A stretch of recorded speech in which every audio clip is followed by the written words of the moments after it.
হরিনাথপুরের school শিক্ষক অনিমেষ দিনভর কাকার শেষকৃত্যের শোকঘন পরিবেশে থেকে রেহাই মিলল সেই বিকেলবেলায়।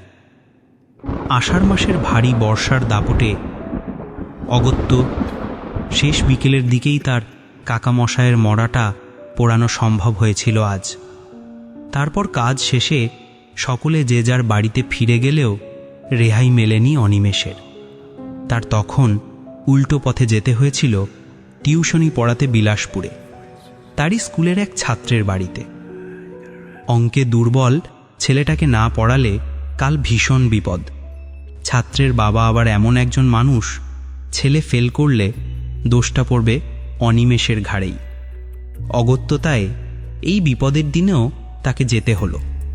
তারপর ঘণ্টা দুয়েক সময় ধরে ছাত্রটাকে পড়ানোর পর সেই গভীর রাতেই রওনা করল বাড়ির দিকে, সঙ্গে তার চিরচেনা সাইকেলটা আর হাতে ধরা একটা আদ্যিকালের ছাতা। টিউশন শেষে অনিমেষ যখন বাড়ির পথে পা বাড়ালো তখন আকাশটা কালো মেঘে ঢেকে গেছে। গুড়ি গুড়ি বৃষ্টির ছাঁটে প্রায় আধ ভেজা শরীর নিয়ে কাদা জল মাখা গ্রাম্য পথটা ধরে সাইকেল চালাচ্ছে অনিমেষ। এই বাদলার দিনই মরার সময়টা বুঝি কাকাবাবু পেলেন? এদিকে পরীক্ষার টেনশন আর এদিকে বুড়োর অন্ত্যেষ্টি। নাও এখন ঠেলা সামলাও। আষাঢ় মাস, মেঘ, বৃষ্টি, ঝড় সব একসাথে যেন ঝাঁপিয়ে পড়েছে তারই ঘাড়ের ওপর। ছাতাটা সঙ্গে থাকলেও তাতে তেমন উপকার নেই। বৃষ্টির তোড় আর বাতাসের ঝাপটা সারা শরীর ভিজিয়ে দিচ্ছে। কোমর অবধি জল ঝরে পড়ছে জামা কাপড় থেকে। ছাতা মাথায় দিয়েও কোনো লাভ হচ্ছিল না। ঝড়ো বৃষ্টির আঁচড়ে যেন আকাশ থেকে ছুটে আসা অগণিত বর্ষা কোমর অবধি ভিজে চপচপে হয়ে গেল তার কাপড় চোপড়। অন্যদিকে বুক কাঁপতে লাগলো দুশ্চিন্তায়। এই বৃষ্টিতে যদি জ্বর ওঠে তবে তো সর্বনাশ। স্কুলে ফাইনাল পরীক্ষা চলছে, এ সময় অসুস্থ হয়ে পড়া মানে নিশ্চিত বিপর্যয়। নতুন চাকরি, বহু সাধনা ও সংগ্রামের পর হরিনাথপুরের ওই বেসরকারি স্কুলে অঙ্কের শিক্ষক হয়ে উঠতে পেরেছি বহু কষ্টে। চাকরি যদি যায় তবে আবার সেই অনিশ্চিত অন্ধকারে গড়িয়ে পড়তে হবে। এই ভেবে ভয়বুক ধড়ফড় করছিল। একদিকে বৃষ্টির ধারা, অন্যদিকে শরীর ও চাকরি রুখতে ব্যস্ত হয়ে দিশাহারা অনিমেষ চারপাশে তাকালো। কোথাও নিরাপদ আশ্রয় নেই। হঠাৎ চোখে পড়ল রাস্তার ধারে উঁচু বেদির মতো উঁচু করে বাঁধানো প্রাচীন বটগাছটা। তার বিশাল কাণ্ডের ফাঁকে যেন কোনো এক রহস্যময় অন্ধকার ডেকে নিচ্ছে তাকে। সে আর দেরি করল না। কাঁপতে কাঁপতে ভিজে একাকার হয়ে সাইকেলটা থামালো সেখানে।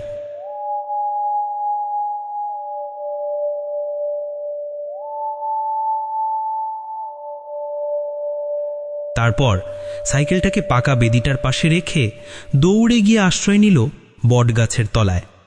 ঠান্ডা হাওয়া কাঁপিয়ে দিচ্ছে শরীর, চারপাশে কেউ নেই। তারপর সাইকেলটার আলোটাও নিভে গেছে। আষাঢ়ের ঝড়ো বৃষ্টির মধ্যে গাঢ় অন্ধকার। রাত তখন 9টা বাজে।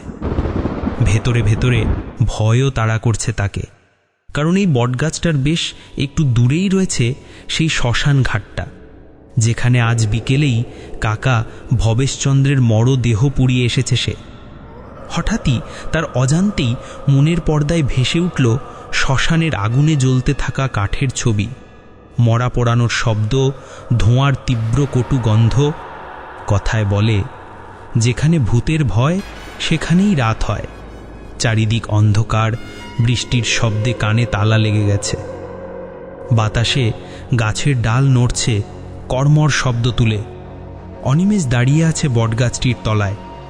চারপাশের পাকা বেদিটার জন্য আর ঘন পাতার কারণে এখানে বৃষ্টির ছাঁট নেই বললেই চলে। যাক, বাঁচা গেল। এখানে যতক্ষণ আছি ততক্ষণ অন্তত বৃষ্টিতে ভিজে যাওয়ার ভয় নেই। ওদিকে অনিমেষের বাড়িতে তার মা চিন্তায় অস্থির হয়ে আছেন।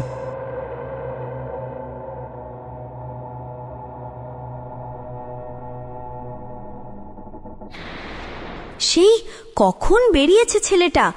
এত করে বলেছিলাম ছেলেটাকে যে মরা পুড়িয়ে সন্ধ্যের আগেই বাড়ি ফিরে আসিস, তা আমার কথা কেই বা কানে তুলবে? কোনো কথা শোনে না ছেলেটা। সঙ্গে রয়েছে ছাতা, আর সাইকেলটাও নিয়ে বেরিয়েছে। এখন কত রাত হয়ে গেল, তারপরও দেখো তার ফেরার কোনো নামগন্ধ নেই।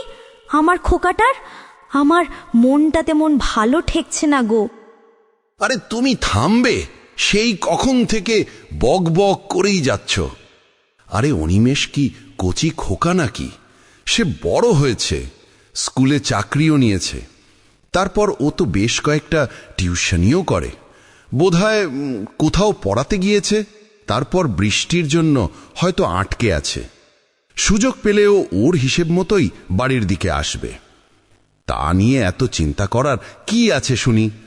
আর এটা তো আমাদেরই গ্রাম, এখানে সবাই ওকে সম্মান করে, ভালোবাসে। সে যত রাতই হোক, ওর ক্ষতি কেউ করবে না। আর বাইরে যা বৃষ্টি, আহা, আমার বেশ ঘুম পাচ্ছে। নাও, তোমার ইচ্ছে হলে ঘুমাও, না হলে সারা রাত জেগে বসে থাকো তোমার আদুরে খোকাটার জন্যে। আমি এখন ঘুমাবো। তারপর ঘরের হারিকেনটা জ্বালিয়ে রেখেই অনিমেষের বাবা মা ঘুমিয়ে পড়ল। ওদিকে অনিমেষ তখন দাঁড়িয়ে আছে বটগাছটির তলায়। এভাবে বেশ কিছুক্ষণ কেটে গেল। তারপর প্রায় কয়েক ঘন্টা পেরিয়ে গেলেও বৃষ্টি কমার কোনো লক্ষণ নেই। তারপর অনিমেষের মনের ভেতর ক্রমশ ভয়ে বাড়তে লাগল। বৃষ্টি কমার তো কোনো লক্ষণই নেই বাপু। তার উপর গভীর রাত, আর গ্রামের সেই শ্মশানঘাট তো বেশি দূরে নয়। না জানি ওখানে আবার কত কি রয়েছে সেই শ্মশানঘাটে। আর আমি এই মাঝরাতে সম্পূর্ণ একা দাঁড়িয়ে আছি। গ্রামের বাড়িঘরগুলো সেই কত দূরে। ডাকতে ডাকতে মরে গেলেও আমার কথা কেউই শুনতেই পাবে না। যাহ বাবা, বৃষ্টিটা কমলে বাঁচি। না জানি আজ আমার কপালে কি আছে। তার দৃষ্টিটা নিজের অজান্তেই বারবার সেই শ্মশান ঘাটটার দিকে গেলেও মনে সাহস জুগিয়ে বলল, না না, এখন ভয় পেলে চলবে না। শুনেছি ভয় পেলে ভূত প্রেত নাকি আরও সুযোগ পায়। সে যা হবে দেখা যাবে। ভয় পেলে তো আর কেউ বাঁচাতে আসবে না। চারপাশে তো কেউ নেই। তাই মনের মধ্যে সাহস ধরে রাখাটা একান্ত জরুরি।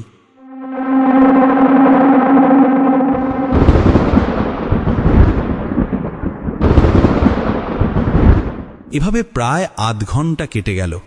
কিন্তু তারপর তার কেমন জানি একটা অদ্ভুত ব্যাপার ঘটছে বলে মনে হলো।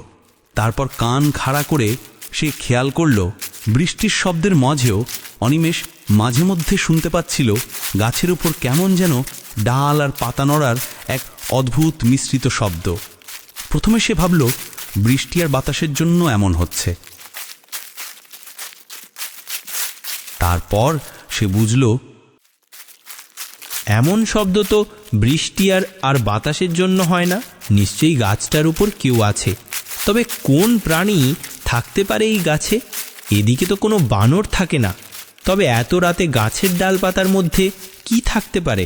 সে বেশ কয়েকবার লক্ষ্য করল উপরের দিকে। কোনো কিছু তো দেখতে পাওয়া যাচ্ছে না। তারপর ভাবল হয়তো কোনো চোর টোরও হতে পারে, কারণ পাশেই তো শ্মশান। শুনেছি শ্মশানে ফেলে রাখা জিনিসপত্র ইদানিং চুরি হচ্ছে। আজকাল চোরদের হাত থেকে কোনো কিছুই রেহাই পাচ্ছে না। সে গাছের ওপরের দিকে তাকিয়ে ইঙ্গিত করে হাঁক দিল, কে রে এত রাতে গাছের ওপর? এই কে রে? নাম বলছি, ধরতে পারলে না পিটিয়ে চামড়া তুলে নেব। ভেবেছিস শ্মশানের মালপত্র চুরি করে পার পেয়ে যাবি? আজ তোকে ধরেই ছাড়বো হতচ্ছাড়া। নাম বলছি। কিন্তু ওপর থেকে কোনো উত্তর এলো না। তবে একটা ব্যাপার কিন্তু ঘটল। তার কথা শোনা মাত্রই গাছটার ওপরের নড়াচড়ার শব্দ কিন্তু থেমে গেল। তারপর অনিমেষ গাছটির ওপর দিকে তাকিয়ে ভালোভাবে চেয়ে দেখল। না, কোথাও তো কিছু আছে বলে মনে হচ্ছে না। তবে কি বাতাসের কারণেই এমন শব্দ হয়েছে? হবে হয়তো। এরপর বেশ কিছুক্ষণ সময় অতিবাহিত হল, কিন্তু অনিমেষ আর কোনো সাড়া শব্দ শুনতে পেল না। তারপরই হঠাৎই তার কানে একটা চাপা মৃদু হাসির শব্দ ভেসে এলো। কিরে অনিমেষ, এত রাতে গাছের তলায় দাঁড়িয়ে কি এমন বকবক করছিস তুই? হ্যাঁ, ভয় পেলি বুঝি? কথাটা শুনে অনিমেষের মুখ শুকিয়ে গেল। সে সত্যিই ভীষণ ভয় পেল, কিন্তু মনটাকে শক্ত করে ধরে রাখার চেষ্টা করল। তারপর একটু ধাতস্থ হয়ে বলল, এই কে রে তুই? এত রাতে গাছের উপর কি করছিস রে? আমার সাথে ইয়ার কি করছিস? নাম বেটা, তোকে বাগে পেলে না পিটিয়ে চামড়া তুলে নেব শালা। তারপর গাছের ওপর নীরবে বসে থাকা অদৃশ্যমান লোকটি ভীষণ চটে গেল। বড় বাড় বেড়ে গেছিস দেখছি তুই। হ্যাঁ, এতটুকু ছোকরা আমাকে বলে কিলা শালা? হ্যাঁ, পে দিয়ে বৃন্দাবন দেখিয়ে দেব ছোকরা। বড় ছোট কোনো মান্নি গুন্নি নেই নাকি? সারা জীবন তোকে এইটা শিখিয়েছি? রাত বিরেতে বড়দের সঙ্গে এভাবে কথা বলছিস? হতচ্ছাড়া কোথাকার, বেয়াদব কোথাকার, নিজের কাকাবাবুকে বলিস কিনা শালা? হ্যাঁ, মেরে তোর পিঠের চামড়া তুলে নেব হতচ্ছাড়া। একদিন পার হতে পারলো না, অমনি নিজের কাকামশাইকে ভুলে গেলি অনিমেষ। নিছক তুই আমার ভাইয়ের ছেলে বলে এতক্ষণ তাই তোকে কিচ্ছুটি বলিনি। তবে আর একটা বাজে কথা যদি বলিস, তবে তোকে মেরে পুঁতে রেখে দেব ওই শ্মশানটায়। হ্যাঁ, কথাগুলো শুনে অনিমেষের গলা শুকিয়ে গেল, হাত পা অবশ হয়ে গেল। এত রাতে, এই বাদলা রাতে, যে লোকটি গাছের মগডালের ওপর বসে তাকে ধমকাচ্ছে, সে আসলে কে? তবে তার কথাবার্তা শুনে আর যাই মনে হোক, তাকে কোনো চোর বা পাগল বলে তো মনে হচ্ছে না। তারপর ভয় মেশানো দৃষ্টিতে অনিমেষ গাছটার দিকে তাকিয়ে লোকটিকে ভালোভাবে দেখার চেষ্টা করতে লাগল, কিন্তু বহু খুঁজেও সে কাউকেই দেখতে পাচ্ছিল না। তারপর হঠাৎই চমকে উঠল বিদ্যুৎ, আর বিদ্যুতের সেই ঝলকানিটুকুর মধ্যে সে যা দেখল তা সে নিজের চোখকেই বিশ্বাস করতে পারল না অনিমেষ।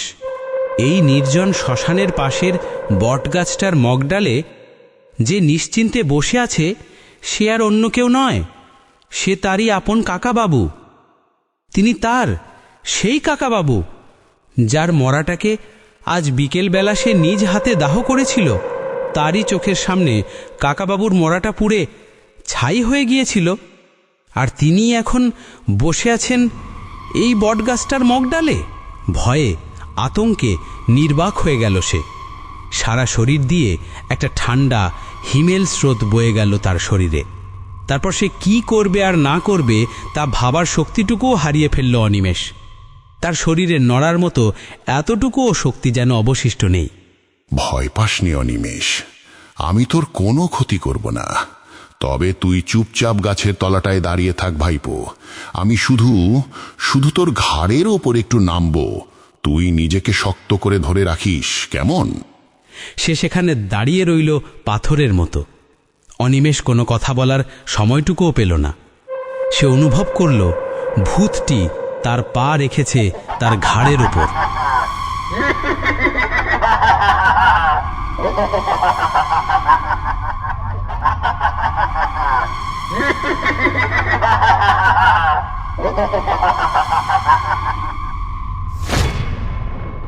তারপর সেই ভূত হঠাৎই তার ঘাড়ে চেপে ঝুলে পড়ল। কি বিভৎস তার চেহারা! পোড়া ঝলসানো তার সমগ্র শরীর। তার হাত পায়ে কোনো মাংস নেই, শুধু কঙ্কাল বেরিয়ে আছে। বাহ, বেশ বেশ বেশ আরামই লাগছে আমার তোর ঘাড়ে চেপে। বুঝিসই তো, আগে তো কোনোদিন কারো ঘাড়ে চেপে বসার সুযোগ হয়নি। তবে তবে এবার দারুণ আরাম হচ্ছে মানুষের ঘাড়ে চেপে বসতে। নে নে, এত রাতে এখানে দাঁড়িয়ে থেকে কি আর করবি বল? নে, এবার বাড়ির দিকে চল। আর একটা কথা, হ্যাঁ আর একটা কথা, আচ্ছা তোরা কেমন মানুষ বলতো? আমি মরে গেলাম আর তোরা আমাকে আজই শ্মশানে নিয়ে এলি। হ্যাঁ, তার পড়িয়ে দিয়ে নিশ্চিন্তে ঘরে চলে গেল সবাই। আমি ভেবেছিলাম আমার খোঁজ নিতে আর কেউই আসবে না কোনোদিন। তা তুই বেশ ভালো, বেশ ভালো। অন্য কেউ না এলেও আমার কাছে তুই এলে। বেশ বেশ, আমি তোর ওপর দারুণ খুশি হয়েছি অনিমেষ। চল চল। কি রে, দাঁড়িয়ে রইলি কেন? নে নে, এবার আমাকে তুই বাড়ি নিয়ে চল। তারপর অনিমেষ ভাবল, আর একটুও নয়, এখানে এভাবে দাঁড়িয়ে থেকে কোনো লাভ নেই আর। তার কাকাবাবুর ভূত তার ঘাড়ে চেপে বসে আছে, যে কোনো সময় তার ঘাড়টাকে মটকে দেবে সে। কিসের ঝড় আর বৃষ্টি, এখন প্রাণ বাঁচানোই দায়। তারপর বাঁচার শেষ চেষ্টা হিসেবে তার শরীরের ভিতর বিদ্যুৎ খেলে গেল। শরীরের ভিতর জমে থাকা শেষ শক্তিটুকু কাজে লাগিয়ে সে বাড়ির দিকে দিল এক ছুট। অনিমেষ প্রাণপণে ছুটতে লাগলো, আর তার ঘাড়ে চেপে বসে আছে তার কাকাবাবুর ভূত। অনিমেষ চিৎকার করতে করতে দৌড়াতে লাগলো, বাঁচাও বাঁচাও, আমাকে ভূতে গিলে নিল, আমাকে ভূতে খেয়ে ফেললো, বাঁচাও বাঁচাও। তারপর এক দৌড়ে সে তাদের বাড়ির উঠোনে এসে ধপ করে অজ্ঞান হয়ে পড়ে গেল মাটিতে। রাত তখন প্রায় 12টা। গ্রামের সকলেই ঘুমিয়ে কাদা, তার উপর অঝরে বৃষ্টি। অনিমেষের বাড়িতে তার বাবা মা ঘুমিয়েছিল, কিন্তু ঘুমের ঘোরের মধ্যেও অনিমেষের মা হঠাৎ জেগে গেল। কি ব্যাপার, কেমন যেন অনিমেষের গলা শুনতে পেলাম না? সে ঠিকই শুনতে পেয়েছে তার ছেলের কণ্ঠস্বর। সে তড়ি ঘড়ি করে বিছানা থেকে নেমে ঘরের একমাত্র হারিকেনটা নিয়ে দুয়ার খুলে বাইরে তাকালো সে। বাইরে তখন তুমুল ঝড় বৃষ্টি হয়েই চলেছে। হারিকেনের মৃদু আলোয় সেই অন্ধকার চিরে বেশি দূর দেখা যায় না। সে হারিকেনটা নিয়ে তাকিয়ে আছে তাদের বাড়ির উঠোনটার দিকে। কই, কাউকে তো দেখতে পাচ্ছি না। অনিমেষ কোথায় গেল? কিন্তু অনিমেষ আসলে তো অন্তত সাইকেলটা দেখতে পেতাম। না না, ছেলেটা বোধহয় বৃষ্টিতে আর বেরোয়নি, হয়তো কারো বাড়িতে রয়েই গেছে। তবে কি আমি ভুল শুনলাম? হয়তো তাই হবে। এই ভেবে অনিমেষের মা যেই ঘরের দিকে ফিরতে যাবে, সেই মুহূর্তে বিদ্যুৎ চমকে উঠল।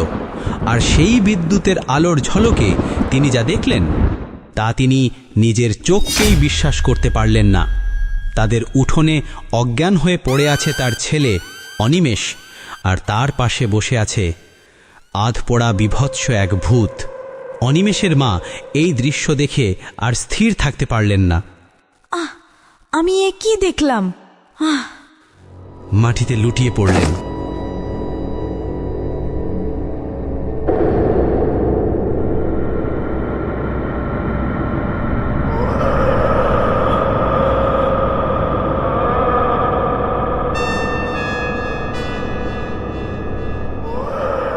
তবে এবার অনিমেষের বাবার ঘুম ভেঙে গেল।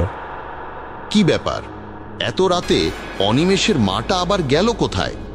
তারপর কেমন যেন চিৎকার শুনতে পেলাম বলে মনে হলো। ব্যাপারটা তো দেখতে হচ্ছে।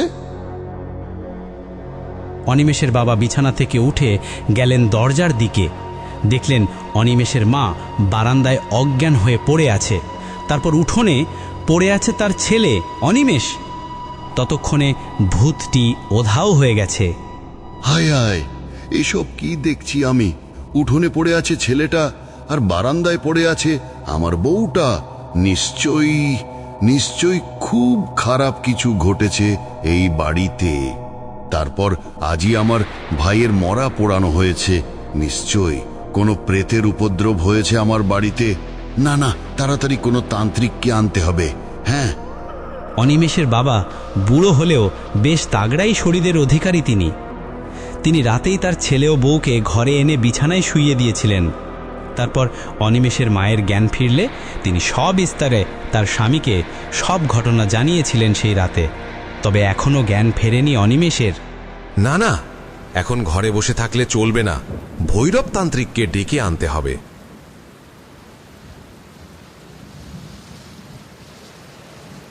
অনিমেষের বাবা সেই ঝড় বাদলের রাতে সকল বাধা উপেক্ষা করে তান্ত্রিকের বাড়িতে গেলেন তাকে ডাকতে। ঠাকুর মশাই, তাড়াতাড়ি দরজা খুলুন, আমি হরিপদ। ঠাকুর মশাই, দরজা খুলুন। কি হয়েছে হরিপদ, এত রাতে? তারপর এমন এই ঝড় বাদলের রাতে তুমি আমার বাড়িতে? নিশ্চয়ই কোনো বিপদ হয়েছে। ভীষণ বিপদ হয়েছে ঠাকুর মশাই, ভীষণ বিপদ আমার বাড়িতে। আমার ছেলেটা মনে হয় ও আর বাঁচবে না ঠাকুর মশাই, আপনি তাড়াতাড়ি চলুন। আমি বুঝতে পেরেছি। আচ্ছা আচ্ছা, তুমি এখানে দাঁড়াও হরিপদ, আমি চট করে ছাতাটা নিয়ে আসছি।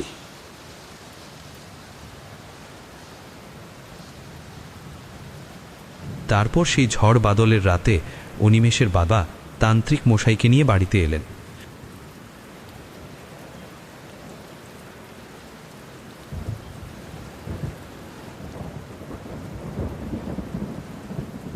ভৈরব তান্ত্রিক উপস্থিত অনিমেষের শয্যার পাশে। তিনি নীরবে কিছু মন্ত্র পড়ে তারপর একটি পিতলের পাত্র থেকে সামান্য কিছু ছাই ছুঁড়ে দিলেন অনিমেষের মুখের ওপর। তারপর অনিমেষ চোখ খুলল। অনিমেষ কাঁদো কাঁদো স্বরে বলল, কাকাবাবু, তুমি আমাকে ছেড়ে চলে যাও, তোমার মৃত্যু হয়েছে, এটাই সৃষ্টিকর্তার নিয়ম।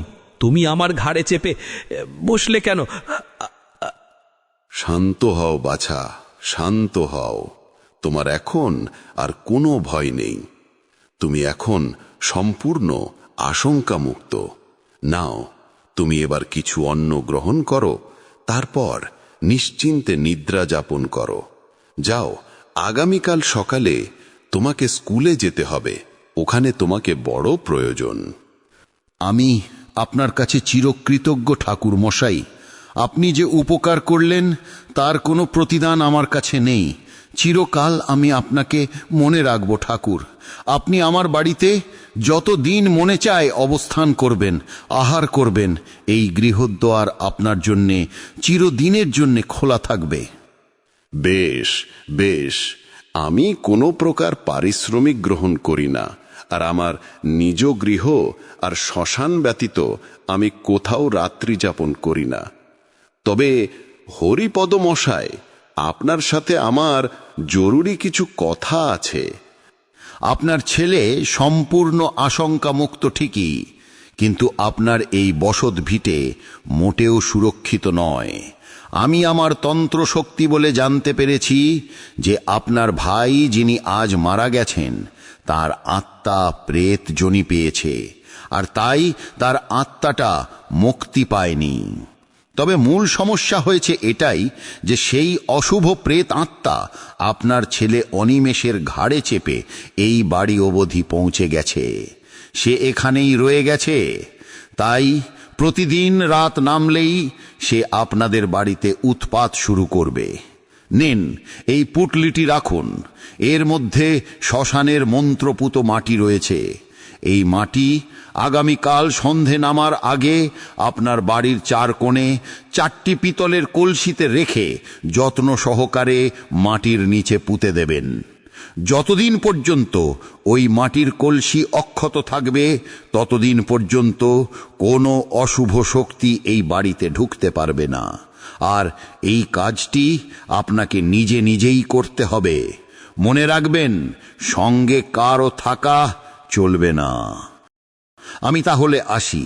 আর হ্যাঁ, আমি ইতিমধ্যে আপনার বাড়িটি বন্ধন করে দিয়েছি। আপাতত আপনারা সকলেই নিরাপদ। আমি তাহলে এখন আসি। আপনারা ভালো থাকবেন। তারপর অনিমেষের বাবা পরদিনই বাজার থেকে পিতলের কলসি কিনে তান্ত্রিকের জানিয়ে দেওয়া নিয়ম অনুসারে তাদের বাড়ির 4 কোণে সেগুলো পুঁতে দিল।